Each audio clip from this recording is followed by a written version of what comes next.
স্বাধীনতা অর্জনের শেষ সেকেন্ড পর্যন্ত হার মানবেন না এমন প্রত্যয় জানিয়েছেন সুমুদ ফ্লোটিলায় অংশ নেওয়া ফ্রান্সের রাজনীতিবিদ রিমা হাসান। ইউরোপীয় পার্লামেন্টের সদস্য রিমা এক্স হ্যান্ডেলে দেওয়া পোস্টে বিশ্ব অর্থনীতি অচল করে দেওয়ার আহ্বান জানিয়েছেন। ইসরায়েলকে রুখে দিতে দেশে দেশে প্রতিবাদের ডাক দিয়েছেন তিনি। ফিলিস্তিনের পতাকা হাতে একটি ভিডিও প্রকাশ করেছেন রিমা। সুমুদ বহরে থাকা তার জাহাজটি গাজা উপত্যকার খুব কাছাকাছি পৌঁছে ইসরায়েলি হামলার শিকার এবং জব্দ হয়।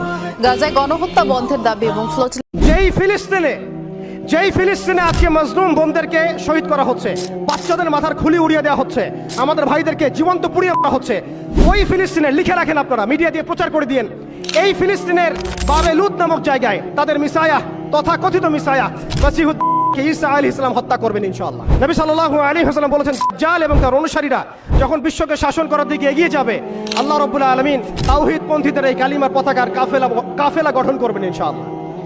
এবং এই কাফেলার মধ্যেই থাকবে ইমামুল মাহদি ইনশাআল্লাহু আযজা ওয়া জাল্লা।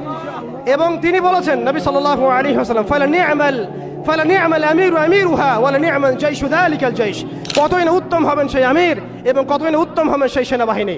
তোমরা যদি বরফের উপর সাঁতার কেটেও হয় তবুও সেই জাইশের মধ্যে যোগ দিও। এটা আমাদের সামনে আসতে যাচ্ছে। পৃথিবীর প্রত্যেকটা জায়গায় আপনি দেখবেন তাওহীদ পন্থীদের কাফেলা গঠন হবে, ইসলামী রাষ্ট্রগুলো দাঁড়িয়ে যাবে ইনশাআল্লাহ।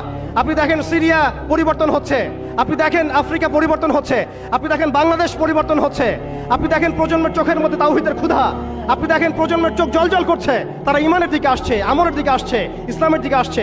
সময়, time is closing down to the আখিরুজ জামান ইনশাআল্লাহু আযজা ওয়া জাল্লা। এখন কথা হচ্ছে ইমামুল মাহদির বাহিনী এই বাহিনীর সাথে যুদ্ধ করতেই থাকবে, কিন্তু শেষ পর্যন্ত ইমামুল মাহদির হাতে মৃত্যু লেখা হবে না। আল্লাহ রাব্বুল আলামিন এই মিথ্যা মাসিহকে মেরে ফেলার জন্য, ধ্বংস করার জন্য আসমান থেকে সত্যিকারের মাসিহ ঈসা আলাইহিস সালামকে পাঠাবেন এই সিনের মধ্যেই ইনশাআল্লাহ। এই কথাগুলো আমাদের অনেক ভাই বুঝেন না, অনেক ভাই জানেন না, স্টাডি করতে চান না, তারা শুধুমাত্র একটা হাইপকে কেন্দ্র করে কথা বলতে চান। বিশ্ব এদিকে এগিয়ে যাচ্ছে।